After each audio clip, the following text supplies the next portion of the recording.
Hey Kelly, want to make life easier whilst you're camping? We've lived this way over 10 years out of our backpacks. So let's hop in and see Our 50 camping hacks just for you.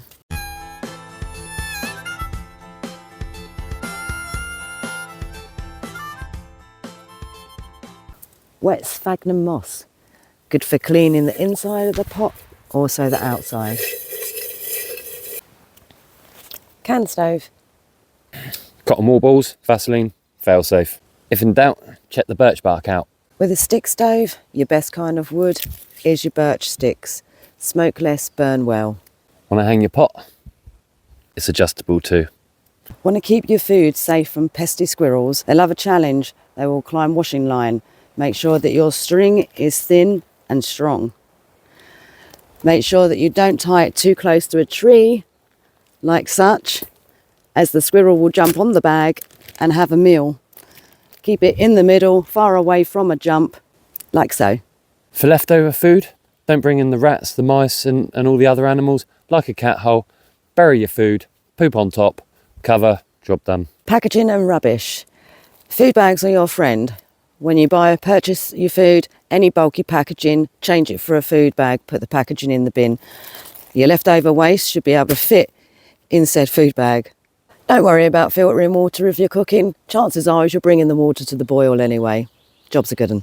Much with food waste, foraging is going to reduce the amount of food that you need to carry. So learn how to forage. Cured meats too, don't require refrigeration and they last a lot longer. You're in a more static situation and you can have some refrigeration, but your cool box only lasts a little while, right? Well, how about the terracotta pot fridge, or also known as the Zia fridge? Look it up. You're in a highly flammable woodland and you have a stick stove. You don't want to put it straight down directly on the floor, too flammable.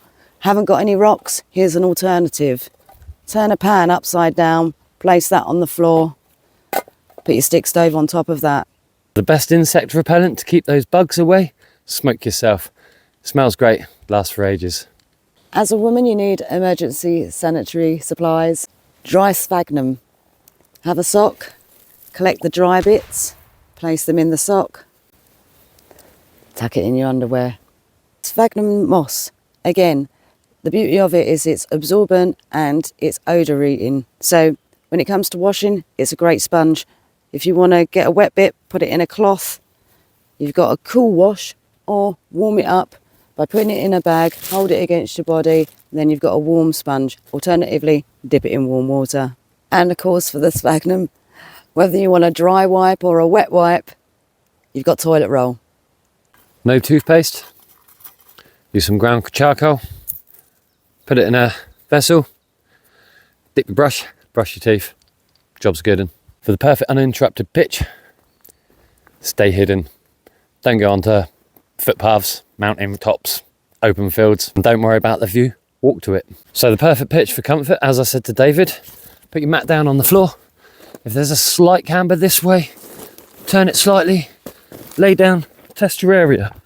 Comfy-ish? Cool, brilliant.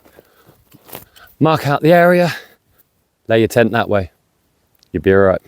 So an open grassland pitch versus a woodland pitch. Open grassland, you have more ticks, more condensation, and you're open to the elements. In a woodland, less condensation, less ticks, you're not open to the elements, less frost. It's just an all-rounder. However, when you've got high winds, do ensure that you're in a woodland with young trees. Forgot your tent pegs, ground's too soft, or you just didn't want to bring them along? Don't worry about trying to carve tent pegs. Put it through your roll. Stick it in, tighten it up, job done. Alternatively, if the ground's too hard or you've got that pesky root in the way, clip on, make your line longer, peg it out elsewhere. Have your loop, attach it to a rock, cinch it up, put the rock down, another rock on top, you're good to go as well. Blend into your environment, have a tent that's a more neutral colour. Guy ropes, don't use the reflected ones, change them up. It's a good way to stay undetected. When setting up your tarp, keep it low to the tent, keep it at an angle, like the tarpology video. This is going to help with wind, rain and noise reduction too. Additionally, figure out where your prevailing wind is coming from. Make sure you angle your tarp against the prevailing wind. Also, with your tarp, keep it slightly slack for high winds. It will stop it from tearing, like everyone keeps telling you to. Have it tight. No. Should you have a tear and you've lost your eyelet, no drama. Anything really will work. Pop it in. Use a winch. Slip it over, tighten it up. Now you can tie it. If, like us, you don't want your tarp up all the time, leave your lines out, carabiners on. In the case of a real heavy downpour or something starts going awry, you can literally put your tarp out, clip them all on, just keep your lines up until you leave. So, having trouble reaching your water source, a leaf can help. Jam it in, wedge it in with some sticks, and you've got yourself a nice little trickle runoff there. Too shallow to submerge your bottle, decant. Don't have anything to decant with? Sphagnum moss holds up to 8 times its own weight in water.